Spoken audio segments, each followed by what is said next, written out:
Hello, good morning, welcome to all. कैसे हैं आप सब? आई होप सब ठीक होगा, पढ़ रहे होंगे, बेहतर होगा। चलिएगा अपने टॉपिक में आते हैं। हमारा टॉपिक आज का है पारिस्थितिकी, जो कि हमने पिछली कक्षाओं में पढ़ा था। पारिस्थितिकी का पार्ट 1 पार्ट 2 हम लोग कंप्लीट कर चुके हैं।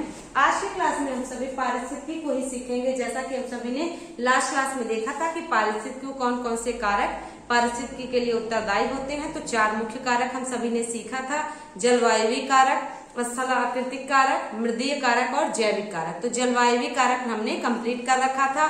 उसमें हम सभी ने प्रकाश पर, तापमान पर, जल एवं वर्षा पर, वायुमंडलीय नमी पर और वायु पर, वायु की गतियों पर चर्चा की थी। कौन कौन से फैक्टर उत्तरदायी हैं और कितने डिग्री टेम्परेचर पर क्या होता है, पौधे भोजन कैसे बनाते हैं, प्रकाश संश्लेषण, श्वसन, आर्द्रता, सापेक्षिक आर्द्रता, अपेक्षित आर्द्रता, निम्न बातों की चर्चा पिछले कक्षा में हम सभी कर चुके हैं। आज की कक्षा में हम सभी देखेंगे पारिस्थितिकी के जो कारक थे उसमें स्थलाकृतिक कारक को देखेंगे। और स्थलाकृतिक कारक में हम सभी ने भूमि का ढलान देखा था और देखा था ढलान, ऊंचाई, ढलान की मात्रा, ढलान की दिशा, इन सभी को हम सभी ने पिछली क्लास में देखा था। तो आज की कक्षा में हम सभी इसी को विस्तृत चर्चा करेंगे कि कैसे हम सभी को यहाँ पर टॉपिक को साइंटिफिकली समझना होगा, क्योंकि यहाँ पर पर्यावरण में भौतिक विज्ञान भी पढ़ना है, रसायन विज्ञान भी पढ़ना है, जीव विज्ञान भी पढ़ना और ज्योग्राफी भी पढ़ना है। सब मिला करके इन्वायरमेंट हो जाता है, ठीक है। तो यहाँ पर देखिएगा स्थलाकृतिक कारक में भूमि का ढलान कैसे उत्तरदायी होता है। तो सबसे पहले लास्ट क्लास में ही चर्चा हो गई थी कि यदि ढलान दक्षिण की ओर रहता है, जब मिट्टी का जो ढलान है, ढलान किसकी रहेगी? मिट्टी की ही रहेगी, या ऊंचाई की रहेगी ढलान, पर्वत पठार की रहेगी। तो जब ढलान दक्षिण दिशा की तरफ जो है रहता है तो वहां पर समुद्भिद पौधे उगते हैं, और यदि ढलान उत्तर की ओर रहता है तो वहां पर मरुद्भिद यानी मरुस्थल में कम पानी वाले पौधे उगते हैं, ठीक है।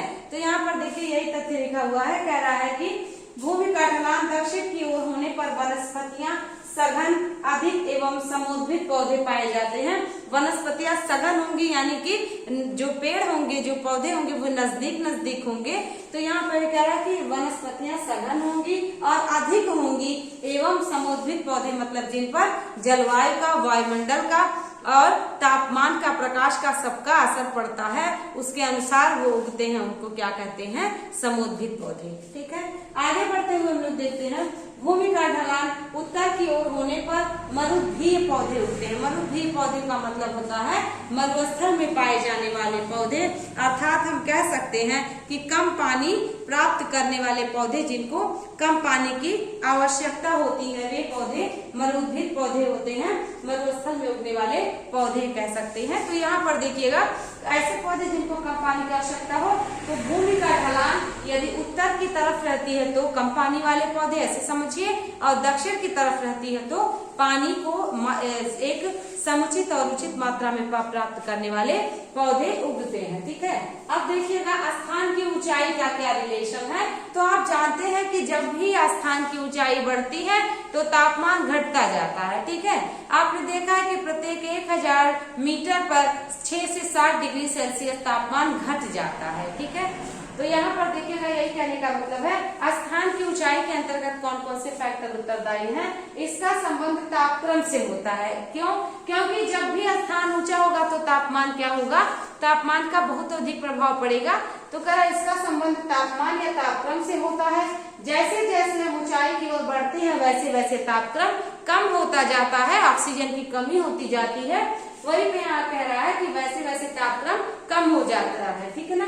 आगे देखिए, और ऊंचे स्थानों पर वर्षा भी अधिक होगी। क्यों वर्षा अधिक होगी? क्योंकि जब भी वायु स्थल से लेकर के समुद्र की तरफ और समुद्र से लेकर के स्थल की तरफ चलेगी, तो जब भी ऊंचे स्थानों पर पहुंचेगी तो वहां टकरा करके संघनित होकर के बरस जाएगी, लड़ करके बरस जाएगी। इसी वजह से वहां पर, क्योंकि वायु ऊपर नहीं चढ़ पाएगी तो चढ़ने का प्रयास तो करेगी ऊंचे स्थानों के सहारे या पहाड़ों के सहारे, लेकिन वहीं पर संघनित होकर बरस जाएगी। तो यहाँ कहने का तात्पर्य यही है कि जब भी ऊंचे स्थानों पर वर्षा भी अधिक होती है, तापक्रम कम होता है, और जैसे जैसे उसका स्थान बढ़ता जाता है। फिर देखिएगा तापक्रम एवं वर्षा संयुक्त रूप से वनस्पतियों पर प्रभाव डालते हैं, बिल्कुल सही। तापक्रम का मतलब जब भी तापमान बढ़ जाएगा तो वनस्पतियां घट जाएंगी। क्यों? क्योंकि वनस्पतियां उसमें झुलस जाएंगी, सूख जाएंगी। लेकिन आपने एक तथ्य पढ़ा था पिछले क्लास में कि 30 से 35 डिग्री सेल्सियस पर प्रकाश संश्लेषण की क्रिया उच्चतम रहती है। ठीक है, तो यहाँ पर देखिए ताप का प्रभाव पड़ा। फिर देखिए वर्षा का, बिल्कुल सही, यदि वर्षा, जो भी वन होंगे, वर्षा का जल अधिक हो जाएगा तो जो भी पौधे वर्षा कम मात्रा में लेना चाहेंगे, यानी जल को अवशोषित कम करना चाहेंगे, वे पौधे नष्ट हो सकते हैं। तो इस वजह से यहाँ पर देखिए वर्षा एवं तापक्रम का संयुक्त रूप से वनस्पतियों पर प्रभाव पड़ता है। ठीक है, आगे बढ़िएगा। अब ये खुलाव क्या होता है? तो खुलाव का मतलब यहाँ से है तात्पर्य कि जब वनस्पतियां जो ऐसे जंगल होंगे, पर्वत पठार मैदान ऐसे भी हैं, तो वहां पर देखिएगा जहां पर खुला मैदान होगा, जहां कोई भी पेड़ पौधा नहीं उगेगा, या पेड़ पौधा तो होगा लेकिन एक निश्चित डिस्टेंस पर रहेगा, सूर्य का प्रकाश जब भूमि तक पहुंच जाएगा, वहां पर वनस्पतियां ज्यादा उगेंगी और वहां पर मिट्टी उपजाऊ बनी रहेगी। लेकिन यदि ऐसे वनों की बात करें जहां पर इतने ऊंचे ऊंचे वृक्ष पाए जाते हैं कि उन वृक्षों को पार करके सूर्य का प्रकाश धरती तक नहीं पहुंच पाता है, तो ये क्या है? जब सूर्य का प्रकाश धरती पर नहीं पहुंच पाता है तो वहां पर क्या होता है, जमीन पर जो भूमिगत वनस्पतियां होती हैं वे नहीं पनप पाती हैं। तो कहीं ना कहीं जो ओपन स्पेस होगा वो पौधों के विकास में उत्तरदायी होगा, और जो संकरा होगा या जो घनत्व जहाँ पेड़ों का ज्यादा होगा वो ज्यादा उत्तरदायी नहीं होगा। तो वही यहाँ पर लिखा है जहाँ सूर्य का प्रकाश एवं वायु उचित मात्रा में उपलब्ध होगी वहां पर सघन वनस्पतियां उत्पन्न होंगी। सघन मतलब होता है घनी वनस्पतियां जो कि बहुत नजदीक रहेंगी। तो यहाँ कहने का यही तात्पर्य है, चाहे मैदान हो या पहाड़, तो चाहे मैदान की बात करें चाहे पहाड़ की बात करें, वनस्पतियां बहुत सघन होंगी। फिर देखिएगा जिन स्थानों पर सूर्य का प्रकाश एवं वायु पर्याप्त मात्रा में उपलब्ध नहीं रहती वहां पर वनस्पतियां कम होंगी। तो यहाँ पर बिल्कुल तात्पर्य है जब सूर्य का प्रकाश बहुत अधिक मात्रा में या पर्याप्त मात्रा में पहुंचेगा तो वनस्पतियां उगेंगे, लेकिन तापमान, वर्षा ये सब नहीं पहुंच पाएगा तो क्या हो जाएगा, यहाँ पर देखिएगा कि वनस्पतियों पर प्रभाव पड़ेगा, यानी वनस्पतियां कम हो जाएंगी, पर उपलब्ध नहीं रहती है, वहां पर वनस्पतियां कम होती है। सूर्य का प्रकाश एवं वायु। ठीक है, तो आपको समझ में आ रहा होगा। मृदीय कारक अब देखते हैं, स्थलाकृति कारक में ये 3 मुख्य थे। अब मृदीय कारक में देखेंगे कि मृदा के कौन कौन से या किस रूप से मृदा प्रभावित करती है, एक पौधे के विकास में किस तरह से मृदा अपना योगदान प्रदान करती है। तो मृदा के अंतर्गत सबसे पहले हम सभी देखेंगे, मृदा के अंतर्गत सबसे पहले हम लोगों को मिल रहा है मृदीय कारक में मृदा का निर्माण, मृदा की संरचना, उसमें पाए जाने वाले खनिज, कार्बनिक पदार्थ, मृदा जल, मृदा वायु, मृदा जीव व मृदा में होने वाले परिवर्तन आदि मृदीय कारक कहलाते हैं। मृदा में होता मिट्टी, मिट्टी को इंग्लिश में सॉइल कहते हैं। ठीक है, तो यहाँ पर देखिए कह रहा मृदा का निर्माण, बिल्कुल सही। मृदा का निर्माण यदि सही समय पर, सही अवस्था में, सही सुचारू रूप से होता रहा तो वनस्पतियां पनपेंगी। मृदा की कैसी संरचना है, उसमें किन किन पदार्थों की मात्रा है, कितने संस्तर हैं, कौन सा संस्तर ज्यादा उपजाऊ है, यहाँ पर वो कहने का प्रयास कर रहा है। उसमें पाए जाने वाले खनिज एवं कार्बनिक पदार्थ कौन कौन से हो सकते हैं। खनिज एवं कार्बनिक पदार्थ में, खनिज में देखिए पोटेशियम हो गया, मैग्नीशियम हो गया, लोहा हो गया।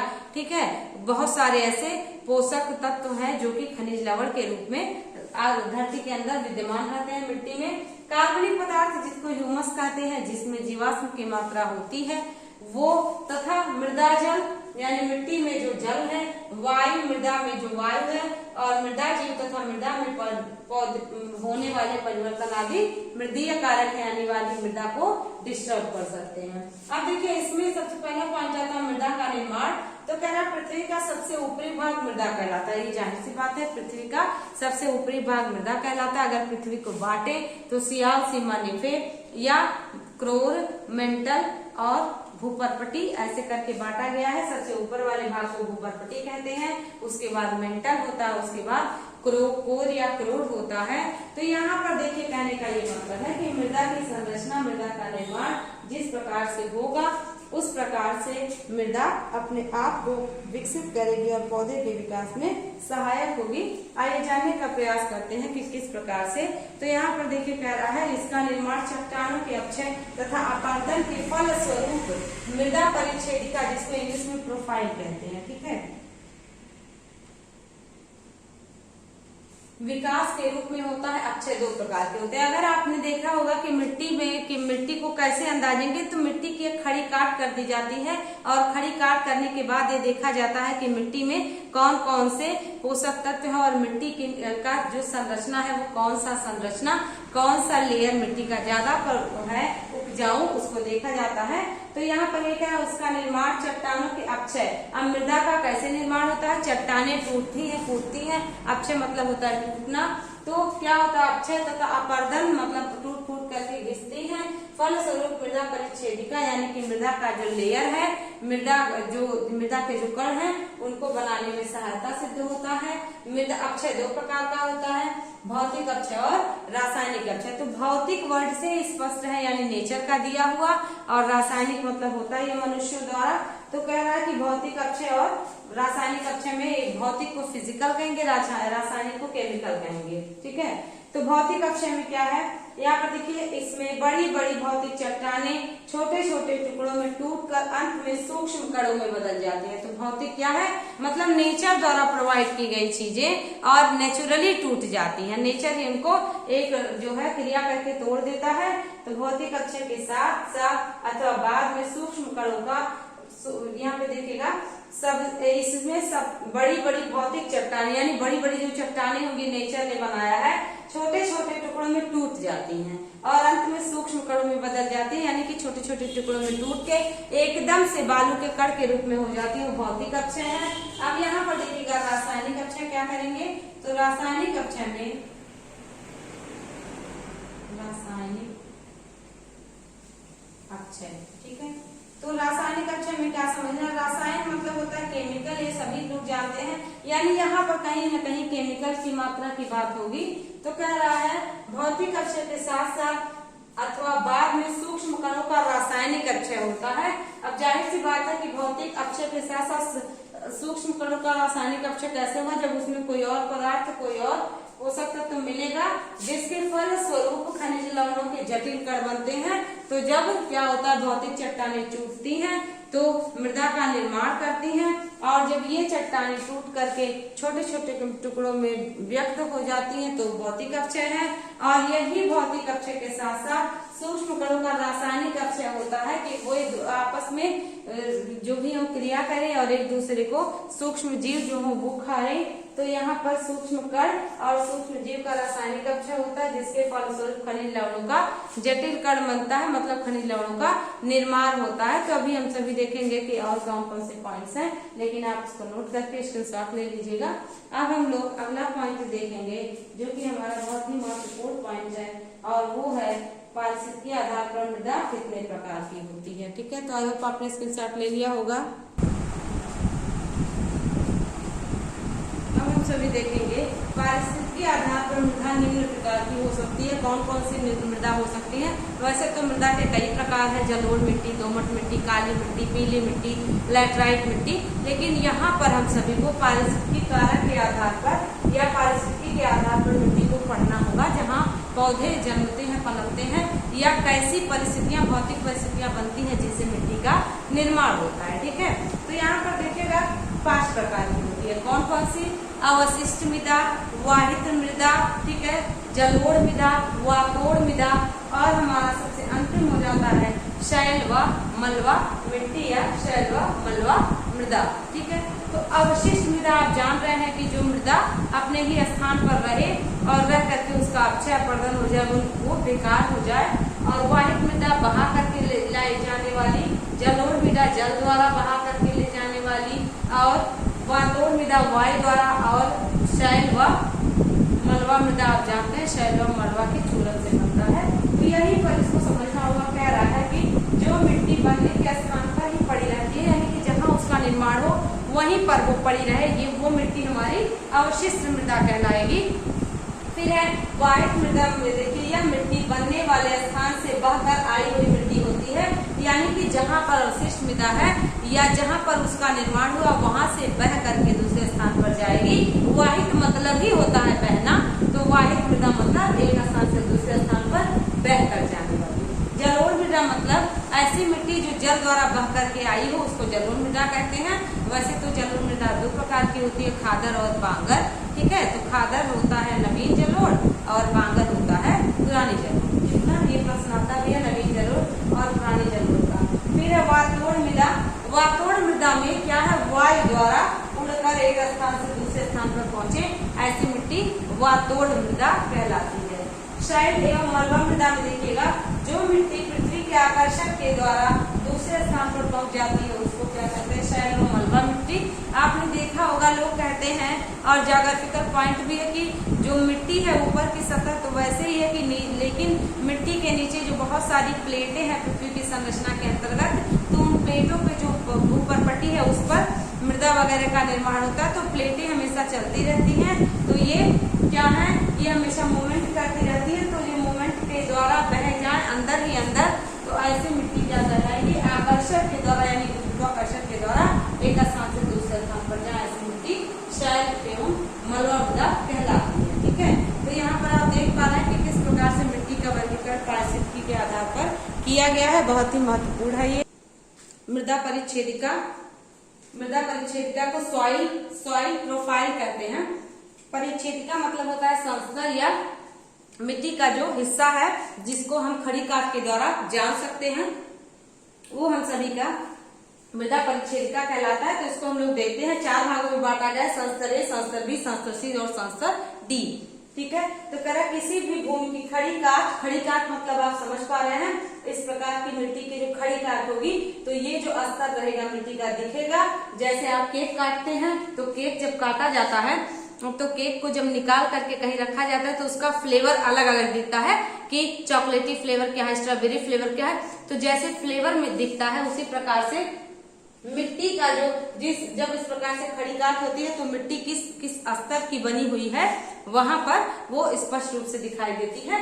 तो यहाँ पर वही कह रहा है कि किसी भी भूमि की खड़ी काट जिसमें मृदा के विभिन्न संस्तर जिसको हॉरिजॉन कहते हैं। ठीक है, अब ये हॉरिजॉन और देखिए खड़ी काट तो खड़ी है, लेकिन ये जो संस्तर है वो तो हॉरिजॉन है ना, और आप जानते हैं इसको वर्टिकल कहते हैं, इसको हॉरिजॉन्टल कहते हैं। तो काट खड़ी रहेगी लेकिन ये जो स्तर है ये इस प्रकार से मिट्टी के हैं, तो ये हॉरिजॉन्टल लेवल दिखा रहा है लेकिन काट वर्टिकल हुई है। ठीक है, तो यहाँ पर वही कह रहा है कि जो हॉरिजॉन्स है जिनको संस्तर या स्तर कहते हैं दिखाई पड़ते हैं उसको मृदा परिच्छेदिका कहलाती है। तो मृदा परिच्छेदिका को 4 भागों में बांटा गया है, संस्तर ए, संस्तर बी, संस्तर सी, संस्तर डी, जिसको हॉरिजॉन या स्तर भी कहा जा सकता है। ठीक है, तो यहाँ पर ए है संस्तर में क्या है, तो ए संस्तर सभी है। अभी स्पष्ट है कि सबसे ऊपरी भाग को ए संस्तर के अंतर्गत रखा जाएगा, तो जो सबसे ऊपरी भाग रहेगा। तो यहाँ पर कह रहा है यह परिच्छेदिका का सबसे ऊपरी स्तर होता है जिसे शीर्ष मृदा, ध्यान रखिएगा इंपॉर्टेंट है, शीर्ष मृदा तथा ऊपरी मृदा भी कहते हैं। तो यहाँ पर आ सकता है कि कथन एवं कारण में, या कह सकता है कि कौन कौन सा सही है मिट्टी के संबंध में, ऐसे प्रश्न आ सकते हैं। तो कह रहा है कि यह संस्तर ए के ठीक नीचे पाया जाता है, ये संस्तर बी की बात है। संस्तर ए में कह रहा है यह क्या होता है, ये शीर्ष मृदा या ऊपरी मृदा है, क्योंकि जब पृथ्वी को बांटा जाता है तो आप यहाँ पर देख पा रहे होंगे पृथ्वी की ऐसे 3 परतें हैं। ठीक है ना, तो इन 3 परतों को अलग अलग वैज्ञानिक अलग अलग भूगोल शास्त्री नाम दिए हैं। ये भूपरपट्टी है, ये मेंटल है, ये कोर या क्रोड है, और इसी को दूसरे वैज्ञानिक कहते हैं कि ये सियाल है, ये सीमा है, ये निफे है। तो सियाल में क्या होता है, सिलिका एल्यूमिनियम, सीमा में सिलिका मैग्नीशियम, निफे में निकेल और फेरस। तो यहाँ पर पिघली अवस्था में कौन सा है, तो जो निफे है, निकेल और फेरस वो पिघली अवस्था में है, और आपका सबसे ऊपर वाला भूपरपट्टी कहलाता है। तो भूपरपट्टी, मेंटल और कोर ये अलग है, और इसी का दूसरा नाम सियाल, सीमा, निफे भी एक भूगोल शास्त्री कहते हैं। तो यहाँ पर यही कहने का मतलब है कि जो भी ऊपरी मृदा होती है और शीर्ष मृदा, तो ये भूपरपट्टी के ऊपर पाई जाती है। तो यहाँ पर जो भी मृदा सबसे ऊपरी भाग वाली मृदा की बात हो रही है, इसके बाद और पड़ते फिर चट्टाने, इसके बाद फिर और भी सख्त चट्टाने, फिर जो भी पृथ्वी का अंदर का जो भाग है, आंतरिक भाग, वो पिघली अवस्था में है जिसमें निकेल और फेरस की मात्रा विद्यमान है। तो यहाँ पर वही जो परतें हैं, तो यहाँ पर जो काट होती है वो वर्टिकल होगी, लेकिन जो संस्तर या जो रिबन दिखाई देगा वो हॉरिजेंटल दिखाई देगा। यहाँ पर वही कहने का प्रयास कर रहा है कि कहते हैं यह संस्तर सबसे ऊंचाई होता है। अब जाहिर सी बात है कि सबसे ऊपर रहेगा, जल वगैरह बहुत तेजी से सोखेगा, ह्यूमस वगैरह की मात्रा इसमें विद्यमान रहेगी और उपजाऊ मिट्टी के रूप में सबसे ऊपर वाला लेवल ही रहता है और जड़ें भी यहीं पर ज्यादा खासकर फैली होती हैं। तो कह रहा है कि उपजाऊ होता है, इसमें पौधे की जड़ें फैली रहती हैं और जड़ें, ये प्रश्न आता है जड़ें पानी कैसे ग्रहण करती हैं, तो इस तत्व के माध्यम से ग्रहण करती हैं। जड़ें खनिज लवण तथा जल अपने जड़ों के माध्यम से ही भूमि से अवशोषित करती हैं, खींचती हैं। अब देखिए संस्तर बी में क्या है, जिसको हॉरिजॉन भी कहेंगे। यह संस्तर ए के ठीक नीचे पाया जाता है, इसे अधो मृदा कहते हैं, सब सॉइल। अधो मृदा को इंग्लिश में कहेंगे सब सॉइल, ठीक है। अधो मतलब होता है ये आधा, यानी कि ये क्या होगा, ऊपरी जो ऊपरी परत है संस्तर उसके थोड़ा नीचे रहेगा दूसरी परत के रूप में। यह संस्तर ए की तुलना में कुछ हल्के कत्थई होते हैं, रंग के होते हैं। इस संस्तर की मृदा के कण महीन, सघन तथा पास पास व्यवस्थित होते हैं। तो यहाँ पर देखिएगा जो संस्तर ए है, तो ये मान लीजिए कि संस्तर ए है, ये संस्तर बी है, संस्तर सी है, संस्तर डी है। तो संस्तर ए जो है वो बहुत ही उपजाऊ है, पेड़ पौधे के लिए बहुत ही अच्छा सहायक सिद्ध होता है। संस्तर बी जो होता है वह कत्थई कलर का होता है, हल्के कत्थई कलर का यहाँ पर लिखा है, जिसको लाइट ब्राउन भी कह सकते हैं, रंग का होता है। इस संस्तर की मृदा के कण महीन होते हैं, सघन होते हैं, पास पास एवं व्यवस्थित होते हैं। तो यहाँ पर आप देख पा रहे हैं संस्तर बी की क्या विशेषता है। संस्तर सी को देखिएगा, इसमें कह रहा है कि यह बी के ठीक नीचे, अब संस्तर ए के बाद भी बी के बाद सी ठीक नीचे पाया जाता है। इस परत तक लंबी जड़ों वाले पौधे की जड़ें पहुंचती हैं, यानी कि संस्तर सी तक लंबी जड़ों वाले पौधे की, यानी कि ऐसे पौधे जिसकी जड़ें जमीन के अंदर से बहुत दूर दूर तक फैली हैं, तो संस्तर सी तक पौधों की जड़ें जा सकती हैं। तो वहाँ यही कह रहा है कि यह बी के ठीक नीचे पाया जाता है, इस परत तक लंबी जड़ों वाले पौधे होते हैं, ठीक है।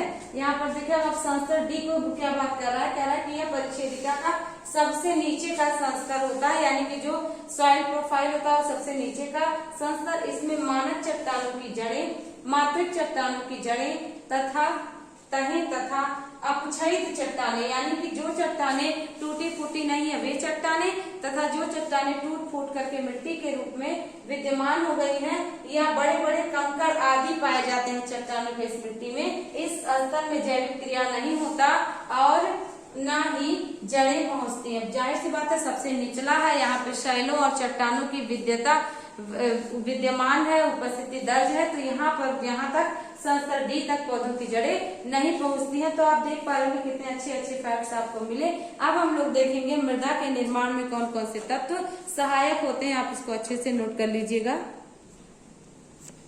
देखिएगा मृदा का संगठन, इसमें मतलब मृदा किन किन चीजों से बना है, मृदा में कौन कौन से चीजें महत्वपूर्ण है जो अच्छी मृदा मानी जाती है। तो एक अच्छी मृदा के क्या क्या गुण हो सकते हैं, एक अच्छी और उपजाऊ मिट्टी में कौन कौन से तत्व सहायक होते हैं, उसका अध्ययन करना है। तो यहाँ पर देखिए कह रहा है कि मृदा के संगठन में निम्नलिखित पदार्थ पाए जाते हैं, कौन कौन से हैं। सबसे पहला और इम्पोर्टेंट है ह्यूमस, जिसको कार्बनिक पदार्थ भी कहते हैं। ह्यूमस कैसे बनता है, जो पशु पक्षी मनुष्य या सड़े गुले मतलब पौधे जो मिट्टी के अंदर जा करके सड़ जाते हैं और उनको जीवाणु क्या करते हैं, उनको खा करके अपना भोजन ग्रहण करते हैं तथा उनको जीवाश्म बना देते हैं, उसको कार्बनिक पदार्थ या ह्यूमस कहते हैं। तो जिस मिट्टी में ह्यूमस की मात्रा अधिक होगी वह मिट्टी बहुत ज्यादा जल ग्रहण करेगा और जल ग्रहण करने की क्षमता उसमें अधिक होगी और वह बहुत उपजाऊ मिट्टी माना जाता है, जो संस्तर ए जिसमें पाया जाता है, संस्तर ए में, ठीक है। तो यहाँ पर ये लगभग टोटल मिट्टी में 5 से 10% तक पाया जाता है। टोटल परसेंटेज का मिट्टी के टोटल का 5 से 10% पाया जाता है ह्यूमस, ठीक है। खनिज पदार्थ यानी पोटेशियम, मैग्नीशियम, खनिज पदार्थ में बहुत सारे खनिज पदार्थ हो जाएंगे, है ना, बोरॉन हो गया, बहुत सारे हैं। तो यहाँ पर देखिए खनिज पदार्थ लगभग 40 से 45%, कितने 40 से 45% खनिज पदार्थ पाए जाते हैं। इसमें हम सभी का मैग्नीज है, आयरन है, जिंक है, बोरान है, पोटेशियम है, तो ये सभी क्या होते हैं, ये सब खनिज पदार्थ होते हैं 40 से 45%, ठीक है। पोटेशियम, मैग्नीशियम, बोरान, आयरन, ये सब है 40 से 45%, यानी खनिज पदार्थ सबसे ज्यादा पाए जाते हैं, जिसको खनिज लवण भी कहा जा सकता है। मृदा जल में लगभग मृदा में जल लगभग 25% होता है, वायु लगभग 25% होती है, जीव होते हैं और अभिक्रिया होती है, इनके द्वारा मिट्टी का निर्माण होता है। तो यहाँ पर देखें मृदा जल तो आप समझ ही पा रहे हैं, वायु भी समझ पा रहे हैं। तो यहाँ पर मृदा में जब तक वायु विद्यमान रहेगी तब तक ही मृदा के जीव जीवित रहेंगे, अन्यथा वो वायु की कमी की वजह से वो भी मर जाएंगे, जो मृदा के अंदर जीव पाए जाते हैं। तो सोचिए मृदा में भी वायु विद्यमान है, इसको तथ्य को याद रखिएगा, ठीक है। अगला देखिएगा, ये पॉइंट है, अब क्या है पॉइंट, उष्णकटिबंधीय मृदा में कार्बनिक पदार्थों की मात्रा कम होती है। ये प्रश्न अगर आता है कि किस वन में कार्बनिक पदार्थों की मात्रा कम होती है, तो उष्णकटिबंधीय वनों में, ठीक है।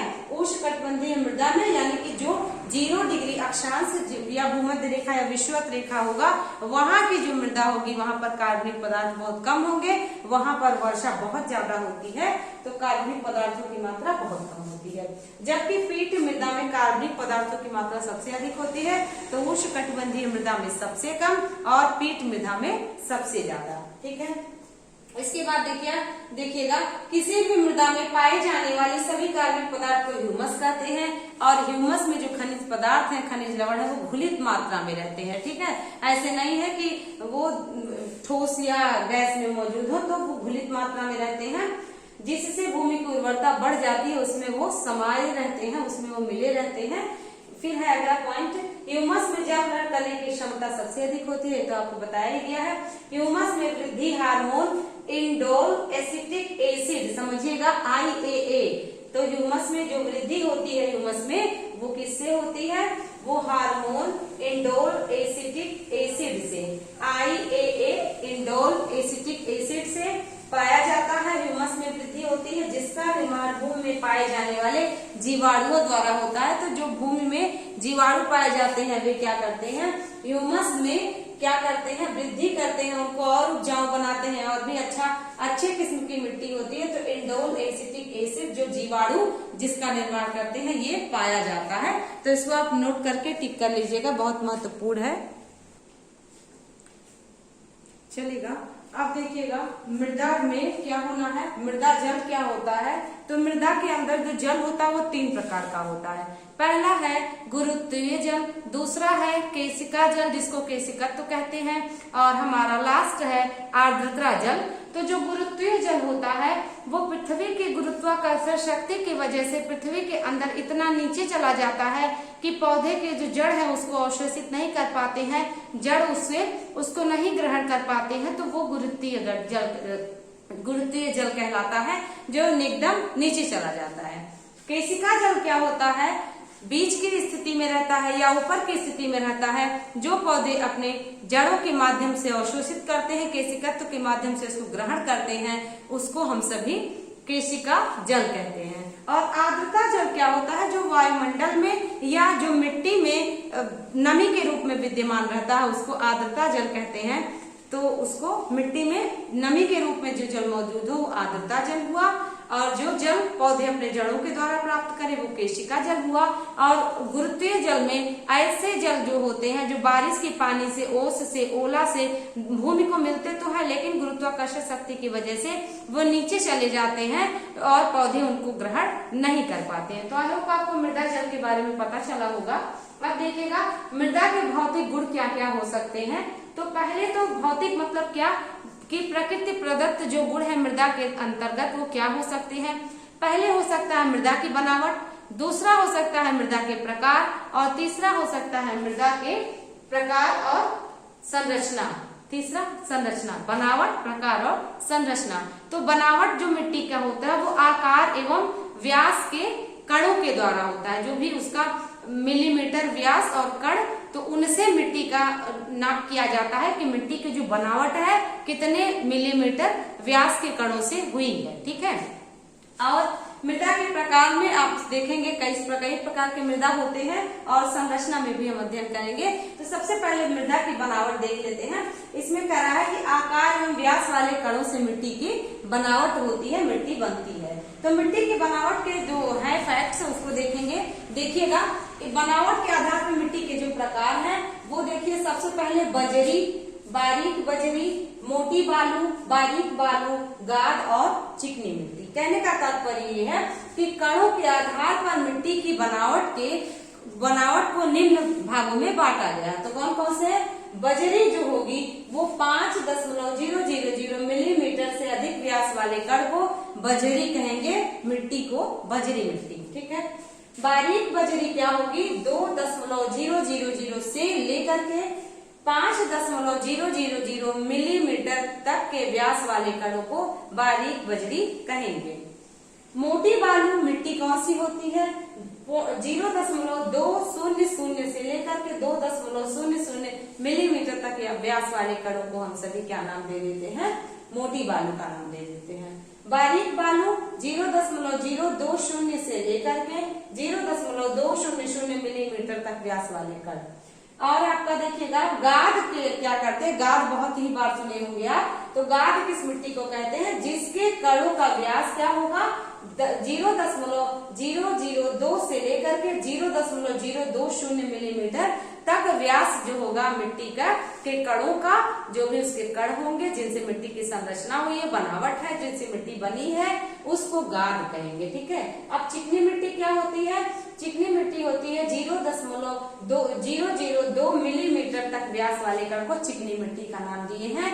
अब इन व्यास कणों के आधार पर मिट्टी की बनावट तय हुई है।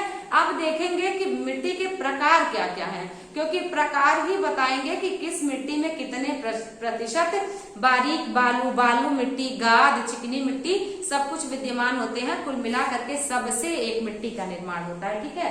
तो आप यहाँ देख पा रहे हैं मिट्टी के प्रकार में मिट्टी के कई प्रकार हैं, है ना। मुख्य रूप से 6 प्रकार है। यहाँ पे सबसे पहला क्वेश्चन यही आता है कि सबसे उपजाऊ मिट्टी तो दोमट मिट्टी है।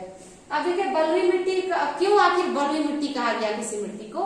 क्योंकि देखिए 85% उस मिट्टी में बालू है, 15% मिट्टी है, चिकनी मिट्टी है, वह गाद है। तो गाद, चिकनी मिट्टी और 85% बालू से बलुई मिट्टी का निर्माण हुआ। बालू की अधिकता है। फिर है गाद। गाद को इंग्लिश में सिल्ट कहते हैं। गाद मृदा किसको कहेंगे? जिसमें चिकनी मिट्टी और बलुई मिट्टी दोनों मिक्स हो, उसको गाद मृदा कहेंगे। चिकनी मिट्टी किसको कहेंगे?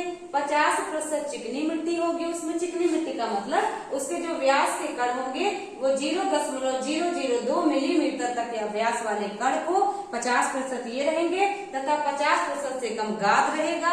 गाद का मतलब 0.002 से 0.020 मिलीमीटर तक व्यास वाले कण 50% से कम रहेंगे और कुछ मात्रा बालू की भी रहेगी। तो ऐसी मिट्टी गाद मिट्टी, ऐसी मिट्टी चिकनी मिट्टी कहलाएगी। ठीक ना। दोमट मिट्टी में 30 से 50% बालू होगा, 30 से 50% गाद की मात्रा होगी और 20% से कम चिकनी मिट्टी होगी तथा 10 से 15% ह्यूमस होंगे। अब यहाँ पर देखिए आखिर क्यों ये सबसे उपजाऊ मिट्टी हो गई? इसके पीछे इसके जो मिट्टी में कण मौजूद है, प्रसव के माध्यम से देख पा रहे हैं, इस वजह से ये क्या हो गई? इसमें ह्यूमस की मात्रा भी मौजूद है और इसमें देखिए 30 से 50% बालू मिट्टी भी है, 30 से 50% गाद भी है, 20% से कम चिकनी मिट्टी है तथा 10 से 15% ह्यूमस है। इसलिए सबसे उपजाऊ मिट्टी दोमट, पौधों के लिए बात हो रही है, पौधों के लिए सबसे उपजाऊ मिट्टी दोमट मिट्टी मानी जाती है। चूना एवं चूना अथवा कैलकेरियस, या तो चूना कहें या कैलकेरियस मृदा इसका नाम दिया जा सकता है। चूना पत्थरों के अक्षय द्वारा निर्मित, यानी चूना पत्थर टूटे हैं तो क्या बना है?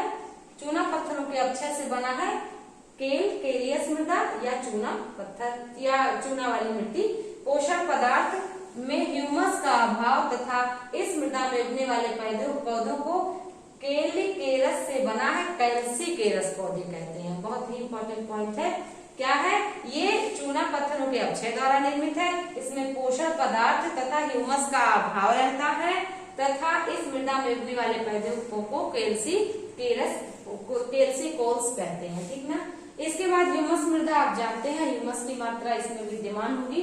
अब देखिए मृदा की संरचना, एक पॉइंट, अच्छा पॉइंट है।